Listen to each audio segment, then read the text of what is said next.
There is a specific kind of silence that exists right before the world ends. It's heavy, pregnant with anticipation, usually followed by a boom. But in my case, the silence wasn't before the end of the world. It was the silence of a deep breath taken by a 6-cylinder diesel engine before it roared to life and shook the fillings out of my neighbor's teeth. I was standing on my front porch, leaning against the railing with a lukewarm beer in my hand. It was 7:15 a.m. on a Saturday. The dew was still fresh on the grass. Well, the grass that wasn't currently being crushed under the weight of a 40-ton municipal vehicle.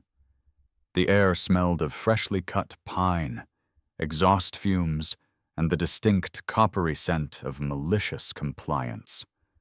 To my left, about 50 feet away, stood Mrs. Higgins. She was vibrating. I don't mean she was shaking with rage. I mean she was literally vibrating because the idling engine of the massive red beast parked halfway on my lawn was creating a resonant frequency that seemed to be specifically tuned to her skeletal structure. She was wearing her battle armor, a floral print muumuu that looked like a botanical garden threw up on a tent, and a visor that was pulled so low it threatened to sever her nose. Her mouth was opening and closing, her face contorted in a scream that I couldn't hear. It was like watching a silent movie of a banshee, captioned only by the mechanical chug-chug-chug of the pump intake. I took a sip of my beer. It was gross, mostly backwash and warm foam, but I needed a prop. I needed to look casual. I needed to look like a man who hadn't just orchestrated a localized natural disaster to prove a point. A large man in heavy turnout gear, sweating profusely despite the early hour, walked up the driveway. He looked at me, then he looked at Mrs. Higgins, who was now pointing a trembling finger at the sky, or maybe at God, demanding to speak to the manager of the universe. "You Mike?" the fireman asked. His name tag said Miller, and his helmet said Chief. He looked like he ate concrete for breakfast and washed it down with kerosene. "That's me, Chief," I said, raising the bottle in a salute. "Beautiful morning for a drill." "We appreciate the donation," Miller grunted, cracking a smile that was equal parts amusement and professional terrifyingness. "We usually have to drive 20 miles to the creek to test the high-flow outputs. This is convenient." "Happy to help the community," I said. "Is everything hooked up? Hard suction is in the water. Discharge lines are laid out. We're ready to draft." "Excellent," I said. I looked over at Mrs. Higgins. She had stopped screaming and was now holding her phone up, vertical video mode, undoubtedly streaming my crimes to the 3 people who followed her on Facebook. "Just one thing, Chief. Watch the wind. It's picking up." He followed my gaze to the pristine, award-winning begonia bed that ran exactly parallel to the discharge hose. He squinted. "We'll do our best, son, but nature is unpredictable." "Ain't that the truth?" I whispered. To understand why a fire department was about to unleash the power of Poseidon onto a 60-year-old woman's prize-winning garden, you have to go back. Not far. Just about 3 months. Back to when I was a naive, optimistic idiot who thought he could install a swimming pool in the suburbs without inciting a geopolitical conflict. I bought the house in Oak Creek purely for the backyard. It was a flat, quarter-acre rectangle of potential. I'm a simple guy. I work in logistics. I spend my days staring at spreadsheets, tracking shipping containers from Shenzhen to Long Beach. My life is boxes, rows, and columns. I wanted curves, I wanted water, I wanted a kidney-shaped hole in the ground filled with 25,000 gallons of chlorinated bliss where I could float on a piece of inflatable vinyl and forget that Excel existed. For 3 years, I saved. I ate ramen. I drove a mud car that sounded like a washing machine full of silverware. I didn't go on vacation. I banked every cent until I had enough to hire Big Tony and his crew from Blue Haven Pools. The day the excavators arrived was the happiest day of my life. It was also the day I met the Eye of Sauron. I was standing by the back fence, watching the backhoe tear into the turf, when I felt it. You know that feeling when you're being watched? It's primal.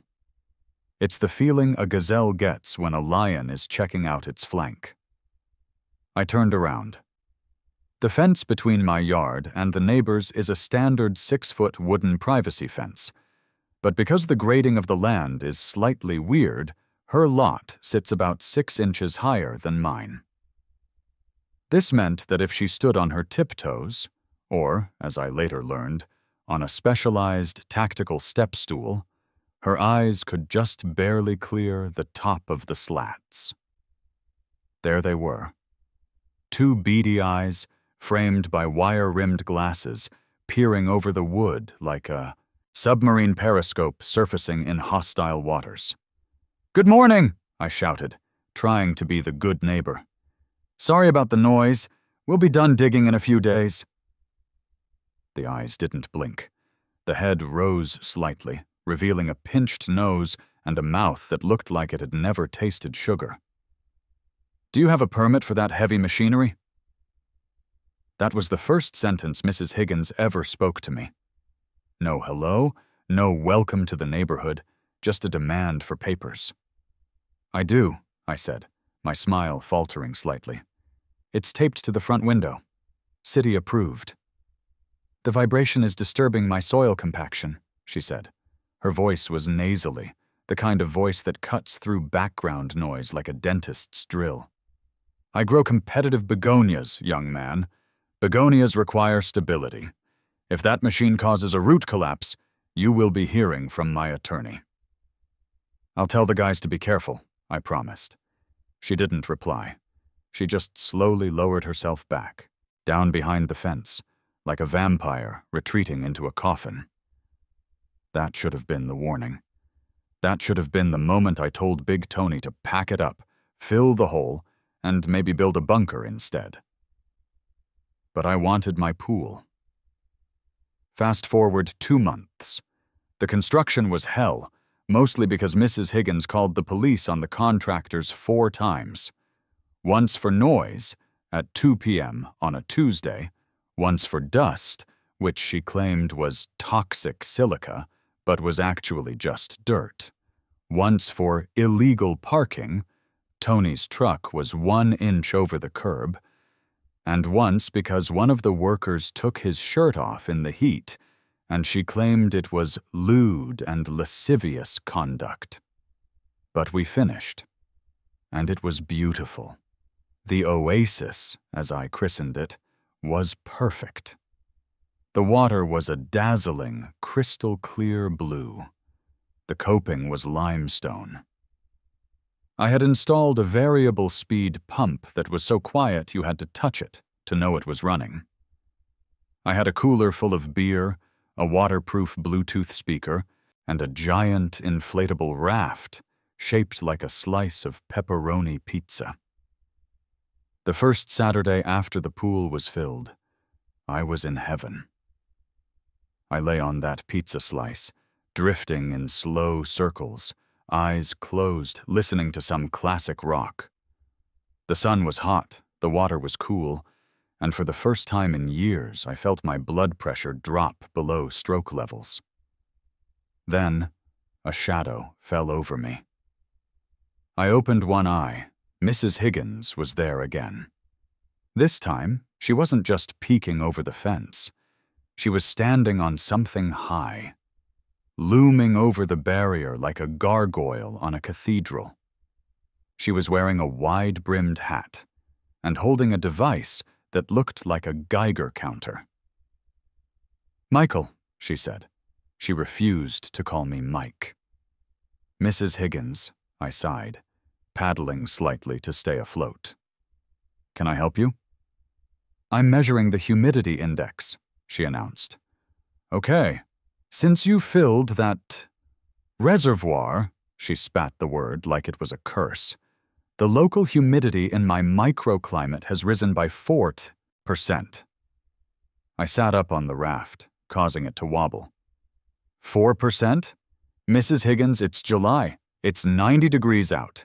It's humid everywhere. It is not humid in my sunroom, she snapped. Or it wasn't, until you installed this swamp. My begonias are susceptible to fungal rot, Michael. Powdery mildew. Do you know what powdery mildew does to a tuberous begonia? I can't say that I do. It kills it, she waved the meter at me. Furthermore, the glare. The sun reflects off the water and shoots a beam of concentrated light directly into my breakfast nook between the hours of 10 a.m. and 11:30 a.m. It is blinding. I have to wear sunglasses to eat my toast. I rubbed my face with wet hands. Mrs. Higgins, surely you can just close the blinds? She gasped. It was a theatrical pearl-clutching gasp. Close the blinds and deprive my indoor ferns of their morning light? You are unreasonable, Michael. You are selfish. I suggest you drain it immediately. I laughed. I couldn't help it. It was just so absurd. I'm not draining my $50,000 pool because of your toast glare, Mrs. Higgins. Have a nice day. I put my earbuds back in and lay down. I thought that was the end of it. I thought she was just a cranky old bat blowing off steam. I didn't know that I had just declared war. The escalation began quietly. A week later, I came home to find a letter in my mailbox. It wasn't from the HOA. We didn't have one, thank God, but from the city. It was a notice of inquiry regarding vector control. Mrs. Higgins had reported my pool as a breeding ground for West Nile virus. I had to hire an inspector to come out, test the water, and certify that the chlorine levels were high enough to kill anything biological. Cost? $150. Result? Clean. 2 days after that, I was grilling burgers on the patio when I heard a buzzing sound. It sounded like a giant, angry hornet. I looked up and saw a drone. A white quadcopter drone, hovering about 20 feet above my yard. The camera lens pointed directly at my pool equipment pad. I waved. The drone didn't move. I walked to the fence and looked over. Mrs. Higgins was in her garden, holding a controller, staring at an iPad screen. "Nice toy," I shouted. She jumped, nearly dropping the controller. "It is not a toy. It is a surveillance instrument. I am documenting code violations." "What code violations?" "Your pump," she yelled back, not looking at me. "It is too close to the property line. The setback requirement is 5 feet. My measurements indicate it is 4 feet, 11 inches. "I have the permit, Mrs. Higgins. The inspector measured it himself." "Inspectors can be bribed," she shrieked. "I am gathering evidence." I went inside and called the police non-emergency line to ask if my neighbor was allowed to fly a drone over my burgers. The dispatcher, who sounded very tired, told me that as long as she didn't physically touch me or crash into my house, it was a civil matter. Civil. Right. The breaking point came on a Tuesday. I had invited a few friends over for a swim after work. Nothing crazy. Just me, my buddy Dave, and his girlfriend Sarah. We were drinking iced tea, floating around, laughing. It was 6:00 p.m. The sun was still up. Suddenly, a high-pitched sonic whine pierced the air. It was agonizing. It sounded like a dog whistle amplified through a megaphone. We all clapped our hands over our ears. "What is that?" Sarah screamed. I looked at the fence. Mrs. Higgins had mounted a device on a pole. It was one of those mosquito repellers that emits a high-frequency noise, but she had pointed it directly at my pool and cranked it to the setting labeled Teenager Deterrent. I marched to the fence. "Turn it off!" "It's for the pests," she yelled from her porch, sipping tea. "We are the pests, aren't we?" "If the shoe fits, Michael." I went into my garage, grabbed my leaf blower, walked to the fence line, aimed it at her wind chimes, and turned it on full blast. We stood there for 5 minutes, a stalemate of sonic warfare. Me with 200 mph of wind, her with the electronic screech. She eventually retreated inside, but the mood was ruined. My friends left early. I sat by the pool, staring at the blue water, feeling the rage boil in my gut. I wasn't going to let her win. I was going to enjoy my pool if it killed me. But Mrs. Higgins didn't want to kill me. She wanted to hurt me where it really mattered. My wallet. The death blow arrived on a Friday afternoon. I pulled into my driveway and saw it immediately. A bright orange sticker plastered to my front door. It was so vibrant it seemed to glow with radioactive authority. I walked up the steps, my stomach dropping. I knew what it was before I read it. City of Oak Creek, Code Enforcement Cease and Desist Order.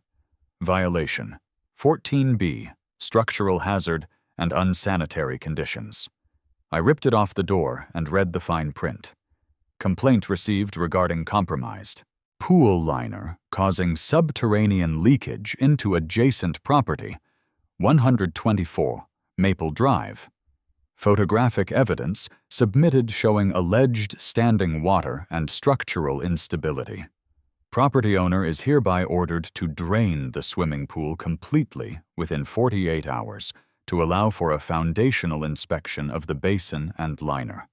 Failure to comply will result in a fine of $500 per day. She had done it.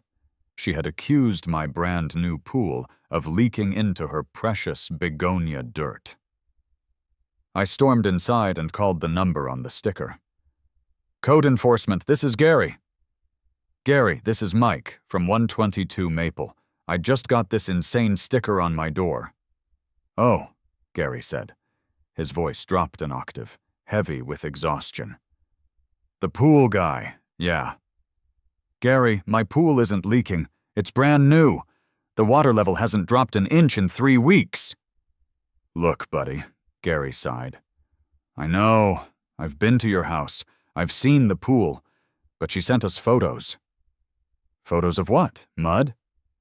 "She dug a hole onto us. Her side of the fence, poured water in it, took a picture, and claimed it was seeping through from your liner. She CC'd the mayor, the city council, and the EPA. If we don't order an inspection, she sues the city for negligence. It's protocol." "So I have to drain it? All of it?" "To the bottom. I have to see the concrete shell to verify there are no cracks. Once I sign off, you can refill it." "Do you have any idea how much 25,000 gallons of water costs, Gary? Plus the chemicals? You're asking me to flush $3,000 down the toilet because my neighbor is crazy." "I'm sorry, Mike. I really am. But if that pool isn't empty by Monday morning, the fines start.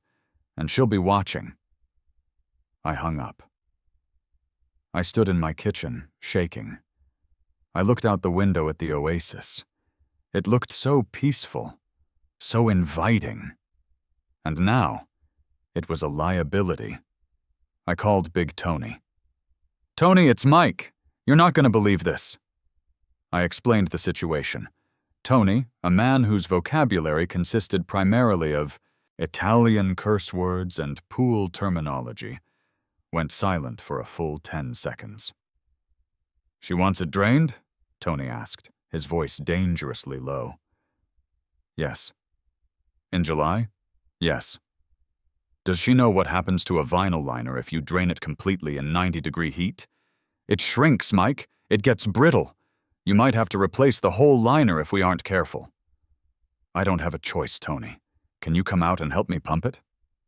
"I can't get a crew there until Tuesday," Tony said. "I'm booked solid. Everyone wants a pool right now." Tuesday is too late. The fines start Monday. Then you gotta do it yourself, kid. Go rent a submersible pump from Home Depot. Get the big discharge hose. But listen to me. Be careful where you put the water. What do you mean? 25,000 gallons is a lot of liquid. You can't put it in the sewer cleanout. The city monitors the flow rate, and if you overload the main, they'll fine you for that too. You can't dump it in the street. Storm drain. Regs say no chlorinated water allowed. It harms the frogs or some crap. So what am I supposed to do? Drink it? You gotta distribute it over a permeable surface on your own property. Let it soak in. But your yard is small. It's gonna turn into a swamp. I hung up again. I was trapped. If I kept the water, I got fined. If I dumped the water in the street, I got fined. If I dumped it in the sewer, I got fined. I walked out to the backyard. Mrs. Higgins was there. Of course she was. She was watering her begonias with a small, precise watering can. "I saw the sticker," she called out, not looking up. "A shame, such a waste of resources. But safety first, Michael." "You know it's not leaking," I said, my voice flat. "I know nothing of the sort. My soil is damp. Damp soil leads to root rot. I am protecting my investment." She turned to me, a smug little smile playing on her thin lips. "Make sure you manage the runoff properly. If one drop of that chlorinated poison touches my flowerbed during the draining process, I will have the EPA here so fast, your head will spin." She turned back to her flowers, humming a little tune. I went back inside. I sat on my couch. I stared at the blank TV screen. I felt defeated. I was going to have to rent a pump, flood my own lawn, ruin my grass, potentially damage my foundation, and spend thousands to refill the pool, all to prove a negative. I needed a beer. I drove to O'Malley's, a dive bar about 10 minutes away. I sat at the bar and ordered a pitcher. I was 3 glasses in, staring up at the TV mounted in the corner, when the universe decided to throw me a bone. The local news was on. The anchor was talking about the heat wave. Then the story shifted. And in local news, the Oak Creek Volunteer Fire Department is asking for patience regarding response times. Chief Miller says that due to the recent drought, the local training ponds have receded significantly, making it difficult for the department to conduct their mandatory high-flow pump drills. The department is looking for alternative water sources to certify their new rookie class on the drafting technique. I froze. I stared at the screen. Drafting. I knew what that was. I had an uncle who was a firefighter. Drafting is when a fire truck pulls up to a static water source, a lake, a pond, a portable tank, and uses the main engine to suck water up through a hard hose, rather than using a pressurized hydrant. They suck the water in, and then they have to spray it out to test the pressure. They needed water. I had 25,000 gallons of water. I needed the water gone. They needed to spray the water somewhere. A slow, wicked smile spread across my face. I pulled out my phone and Googled Oak Creek Fire Department non-emergency line. I didn't call the dispatch. I called the station directly. Oak Creek VFD, Lieutenant Evans speaking.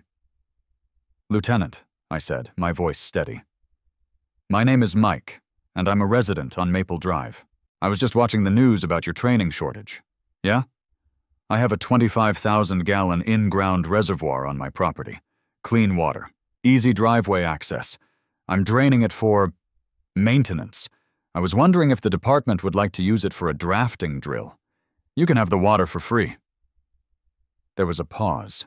I could hear the gears turning. "You serious?" Evans asked. "You'd let us drop a hard suction in there?" "Absolutely. I respect our first responders. I want to do my part." "Hold on. Let me get the chief." A minute later, a gruff voice came on the line. "This is Chief Miller. You got water for us?" Yes, sir. 25,000 gallons. I need it gone by Sunday night. Can you guys make use of it? We sure can, Miller said. We've got 3 probies who need to certify on the deck gun and the 2.5-inch handlines. We can be there Saturday morning, 7 o'clock a.m. 7 a.m. is perfect, I said. Hey, Chief. One question. Shoot. When you draft the water, you have to discharge it immediately to test the pump pressure, right? That's right. We usually spray it back into the pond or into a field. Well, I said, picturing the layout of my backyard, the property line, and Mrs. Higgins' fragile, award-winning, moisture-sensitive begonia bed. My yard is a designated drainage easement. You can spray it wherever you need to. But I do have a neighbor who is very concerned about fire safety. She's always talking about how dry her garden is. I'm sure she wouldn't mind if some of the overspray drifted her way, for safety. The chief paused. He wasn't born yesterday. He knew a grudge match when he heard one. But he also needed that water. We can't target private property, son, he said slowly. That's against protocol. Of course, I agreed rapidly. But you have to test the fog pattern on the deck gun, right? Wide dispersal, to simulate cooling a large area? We do. And if the wind happens to be blowing east, towards the begonias, that's just an act of God, isn't it? I could hear the smile in his voice. We can't control the weather, Mike. See you at 0700. I hung up the phone. I finished my beer. It tasted like victory. Which brings us back to the present. The porch, the lukewarm beer, the vibrating Mrs. Higgins. Chief Miller turned to his crew. There were 6 of them. 3 seasoned guys and 3 wide-eyed kids who looked like their gear was wearing them. All right, listen up, Miller barked. This is a live draft scenario. We are simulating a rural water supply operation. I want the hard suction connected to engine 4. I want the deck gun manned. I want 2 handlines deployed for perimeter control. Sir, yes, sir, the rookies shouted. Mrs. Higgins had stopped recording and was now marching toward the fence. She had realized that the noise wasn't going away. She approached the chief, waving her arms. Excuse me, she shrieked over the idle rumble of the truck. Excuse me, officer.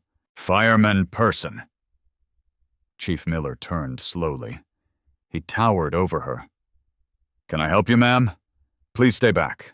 This is an active training zone. What is the meaning of this? She demanded. Why is there a fire truck on my street? Why are you destroying the peace? We are conducting a mandatory safety drill, ma'am, Miller said, his voice projecting effortlessly. This citizen, he gestured to me, has graciously donated his water supply for municipal training. We are testing our pump capacity. Well, tell him to stop, she yelled. The fumes are wilting my petunias. I can't stop a federal mandate, ma'am, Miller lied smoothly. Now please, step back. When we engage the main pump, the pressure can be dangerous. Dangerous? She blanched. Dangerous to whom? To anyone standing in the blast zone, Miller said darkly. He turned his back on her. Engine 4, engage pump! The driver revved the engine. The sound was deafening. It went from a rumble to a high-pitched scream of hydraulics and power. The rookies wrestled a massive, black-ribbed hose, it looked like a giant python, into my pool. I watched as the water level began to churn. Prime the pump! Miller shouted. There was a hiss of air, a clunk, and then the hose stiffened. The water level in the pool began to drop visibly. It was sucking water at a rate of 1,250 gallons per minute. Target the easement, Miller ordered. Open the deck gun. Fog pattern. 30 degrees elevation. The firefighter atop the truck grabbed the controls of the deck gun, a massive water cannon mounted on the roof of the cab. He aimed it toward the back of my yard, toward the strip of grass that separated my lot from Mrs. Higgins. "Open water!" Boom! It wasn't a stream. It was an explosion. Water erupted from the cannon with terrifying force. It hit the ground in my yard and instantly turned the grass into mud. But because it was set to fog pattern, it created a massive, expanding cloud of atomized water, and just as I had predicted, just as I had prayed, the wind gusted. The massive cloud of heavy, pressurized mist didn't stay in my yard. It drifted. It rolled. It moved like a sentient ghost directly over the fence. Mrs. Higgins stood there for a split second, her mouth open. Then, the wall of water hit her. It wasn't enough to knock her down. That would be assault. But it was enough to instantly soak her from head to toe. Her muumuu clung to her. Her visor was knocked askew. But the real casualty was the garden. The mist was heavy. It was falling like a tropical monsoon.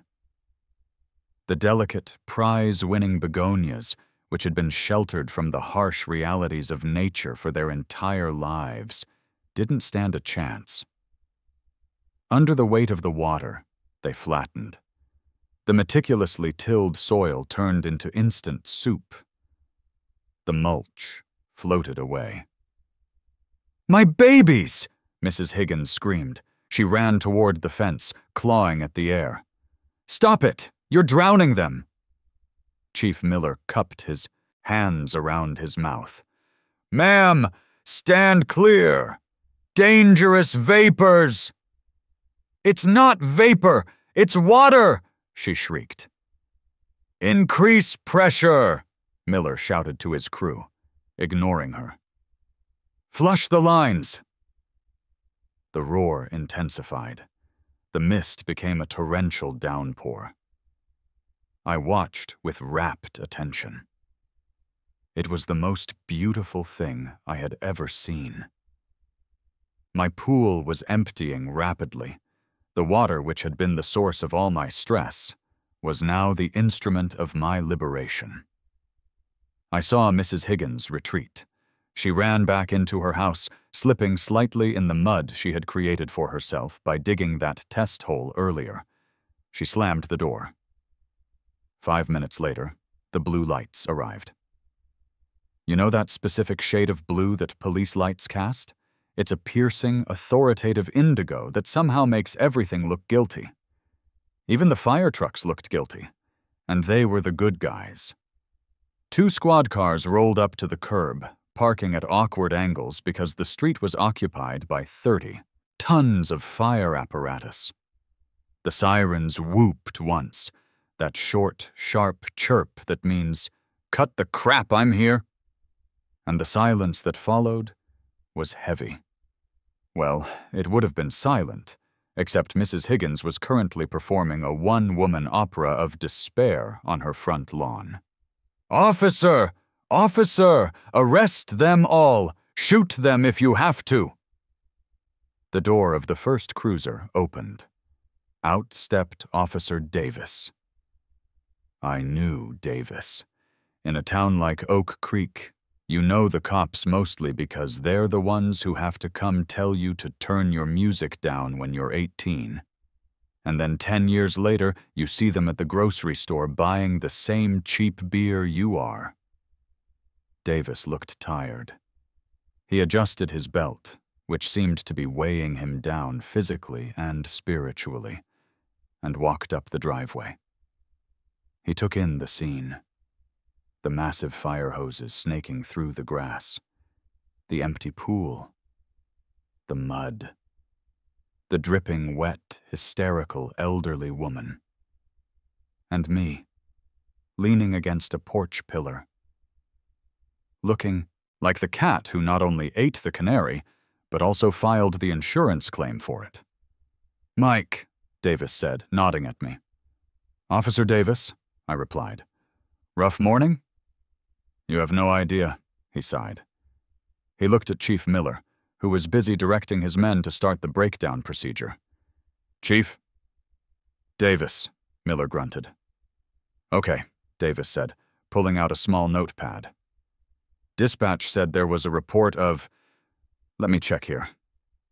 Chemical warfare, eco-terrorism, and assault with a deadly liquid. Care to explain?" Before I could open my mouth, Mrs. Higgins was there. She moved fast for someone wearing waterlogged slippers. "He did this!" she screamed, pointing a trembling, muddy finger at my face. "He maliciously attacked my property. He weaponized the fire department. Look at my begonias, officer. Look at them. They are flattened. It's a massacre." Davis looked at the flower bed. To be fair, she wasn't wrong. The mist from the deck gun had done a number on the garden. What used to be a vibrant display of pink and red blooms now looked like a salad that had been dropped in a blender. "Ma'am, calm down," Davis said, holding up a hand. "Nobody is weaponizing anything. Mike, why is the fire department pumping your pool into the lady's yard?" "I am not pumping it into her yard," I said, my voice the picture of calm reason. "I am complying with a city order." I reached into my back pocket, which I had prepared for this exact moment, and pulled out the crumpled orange cease and desist sticker and the letter from Code Enforcement. I handed them to Davis.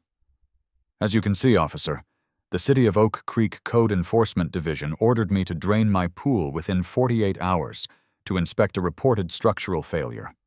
A failure," I added, glancing at Higgins. "That was reported by a concerned neighbor." Davis read the letter. He squinted at the fine print. "Okay, so you have to drain the pool. That explains the empty pool. It doesn't explain the battalion. In your driveway." "Well," I continued, "I couldn't dump 25,000 gallons into the storm drain. That's a violation of EPA Clean Water Act Section 402. I couldn't dump it into the sewer. The sanitation department fines you for volume overload.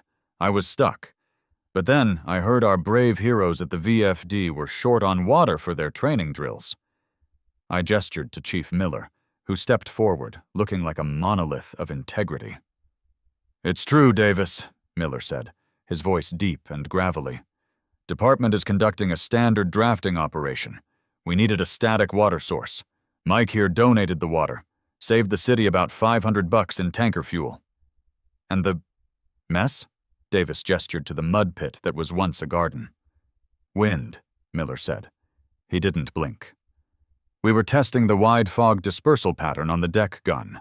High winds caught the spray. Unfortunate. But we can't violate the laws of physics, officer." "Lies!" Mrs. Higgins shrieked. She was vibrating again. "It wasn't wind, it was targeted. I saw him. He pointed at my flowers. He signaled the attack."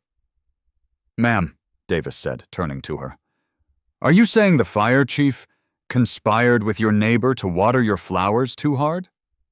"Yes." "No! They destroyed them." "Did the water hit you?" Well, yes, I'm soaked." "Were you standing on your property?" "Yes." "And was the water directed at you, or were you standing downwind of a spray nozzle?" She sputtered. The wind. It doesn't matter. He is a menace. I want to press charges for destruction of property. That mulch was imported cedar." Davis rubbed his temples. He looked at me, then at the letter, then at the fire truck. I could see him doing the mental calculus. On one side, a crazy lady who called the station 3 times a week because a dog barked. On the other side, a calm homeowner, the fire chief, and a piece of paper from the city demanding the water be removed. "Ma'am," Davis said softly, "this looks like a civil matter." The magic words. I had to bite the inside of my cheek to keep from grinning. "Civil?" she gasped. "This is criminal negligence." "No, ma'am," Davis said. "Mike here has a legal order to drain the pool. The fire department is a city entity conducting a sanctioned drill. If you have an issue with the runoff, You'll have to take it up with the city attorney or file a claim for damages. But I can't arrest a man for draining a pool he was ordered to drain." But, she looked around, realizing she was losing. Her eyes landed on the chief. You're supposed to protect property." "We protect against fire, ma'am," Miller said stoically. "Your garden is definitely not on fire. You're welcome."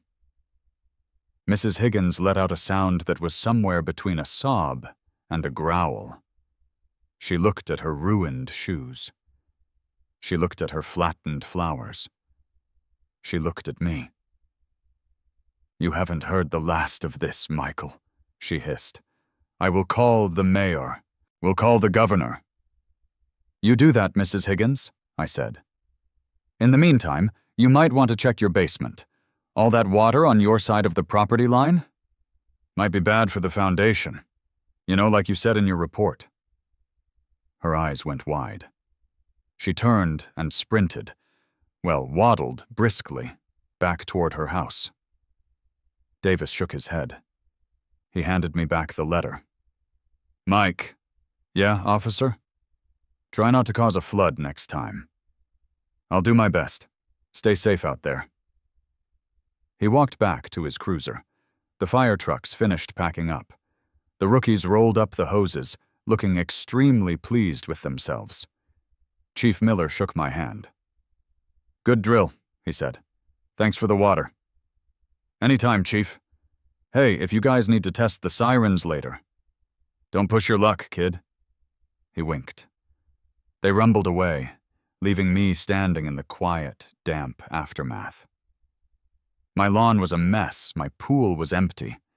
But as I looked over the fence at the desolate wasteland of mud that used to be the neighborhood's most pretentious garden, I knew it was worth it. Monday morning came with a different kind of tension. The adrenaline of the water wars had faded, replaced by the grim reality of an empty vinyl pool baking in the sun. Big Tony had been right. You shouldn't leave a liner empty. It starts to pull away from the walls. It wrinkles. I was sweating, praying that Inspector Gary would show up before the plastic started to shrink. At 9:00 a.m. sharp, a white city sedan pulled up. Gary stepped out. He carried a clipboard and looked like he'd rather be literally anywhere else. We walked to the backyard.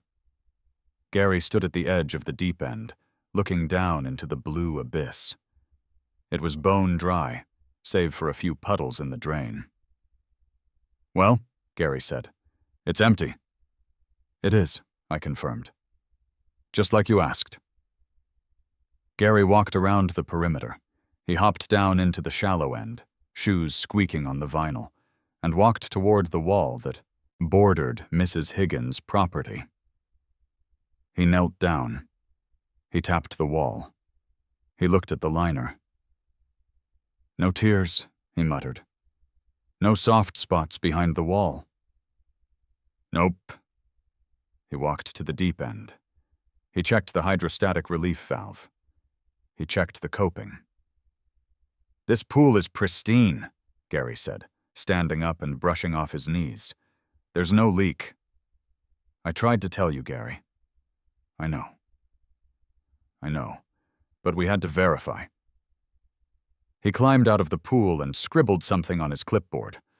"All right, you pass. No structural hazards, no sanitary violations." "Great," I said. "So I can refill it?" "Yeah, sign here." I signed the paper. Gary handed me a copy. He looked over the fence at Mrs. Higgins' yard. The mud had dried into a hard, cracked crust. The begonias were essentially fossils now. "What happened over there?" Gary asked, trying to suppress a grin. "Atmospheric anomaly," I said. "Microclimate shift. Very tragic." Gary snorted. "Right. Well, sorry about the water bill, Mike. Don't worry about it, Gary. It was a donation to charity." He left. I was legally in the clear. But now I had a new problem. I had a giant hole in the ground and a garden hose that flowed at about 5 gallons per minute. At that rate, It would take me a week to refill the pool, and by then, the liner would be ruined. I needed speed. I picked up the phone. I didn't call the fire department this time. That favor was used up. But I did call Big Tony. Tony, I passed inspection. I need water. I can get a water truck out there, but it's gonna cost you, Tony said. $500 a truckload, and you need 4 loads. $2,000. Ouch.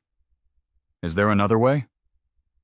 Well, Tony said, lowering his voice, you could call the city water department and request a hydrant meter. You rent a meter from them, hook a fire hose to the hydrant on the corner, and fill it yourself. You pay for the water, but it's cheaper than a truck, and it's fast. Is that legal? Totally. Contractors do it all the time.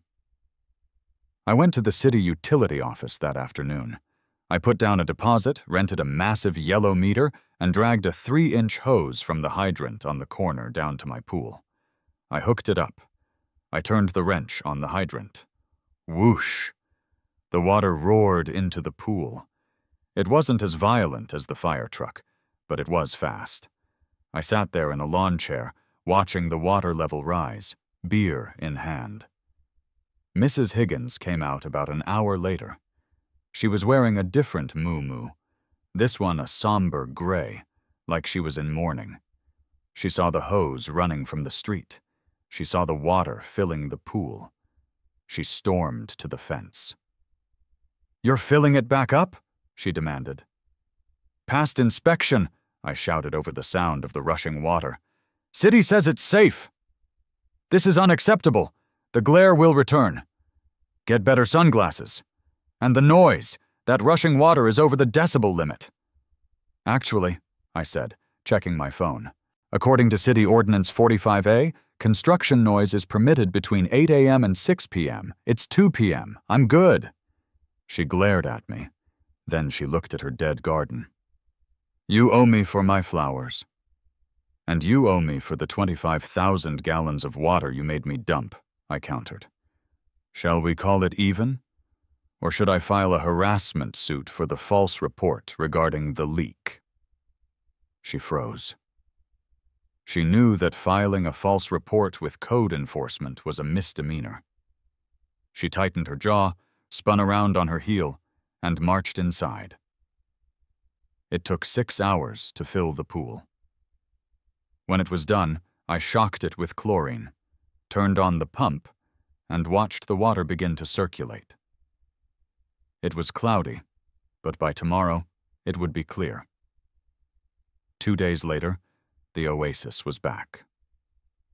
The water was sparkling, the chemistry was balanced, the sun was shining. I blew up the pizza raft. I put on my swim trunks. I grabbed a cold one. I waded into the water. It was cold, fresh from the main, but it felt amazing. I climbed onto the pizza slice and pushed off from the wall, drifting slowly toward the center. I closed my eyes. The sound of the pump was a gentle hum. The birds were singing. Then I heard the sliding glass door open next door. I didn't open my eyes. I just waited. "I see you're back." Mrs. Higgins' voice drifted over the fence. It sounded weaker than usual, defeated. I paddled slightly, rotating the raft so I was facing her house. I lifted my sunglasses. She was standing on her porch. She wasn't holding a humidity meter. She wasn't holding a phone. She was just holding a cup of tea. She looked at her barren flower bed, then at my shimmering pool. "The inspection was valid?" she asked, almost quietly. 100%, I said. "Gary said it's the best-built pool he's seen in years." "Humph." She took a sip of tea. "Well, I suppose if the city approves, they do." She lingered for a moment. I thought she was going to scream. I thought she was going to threaten me with, the FBI. But she didn't. She just looked at the mud. "I'm switching to succulents," she mumbled. "Cacti. They don't mind the heat." "Good choice. I said. "Less water needed." "Yes, less water." She shot me one last dirty look, but it lacked the usual venom. It was the look of a general who had lost the war and was now just trying to negotiate the terms of surrender. "Try to keep the splashing to a minimum, Michael." "I'll do my best, Mrs. Higgins. But you know, cannonballs happen." She went inside and closed the door. She didn't slam it. She just clicked it shut. I laid back on the raft. I looked up at the blue sky. I did the math in my head. Cost of the water to refill, $400. Cost of the hydrant rental, $150. Cost of the chemicals, $100. Total, $650. Cost of the fines I would have paid if I ignored her, thousands. Cost of the therapy I would have needed if I let her win, priceless. I took a sip of my beer. I dipped my hand in the water and splashed a little bit, toward the fence, just a little. "Drafting," I chuckled to myself. "God bless the fire department." The drone didn't come back. The noise emitter stayed off, and for the rest of the summer, the only thing that bloomed in Mrs. Higgins's yard were prickly, hardened cacti, which, fittingly, matched her personality perfectly. I closed my eyes and let the water rock me to sleep. The war was over. The water had won.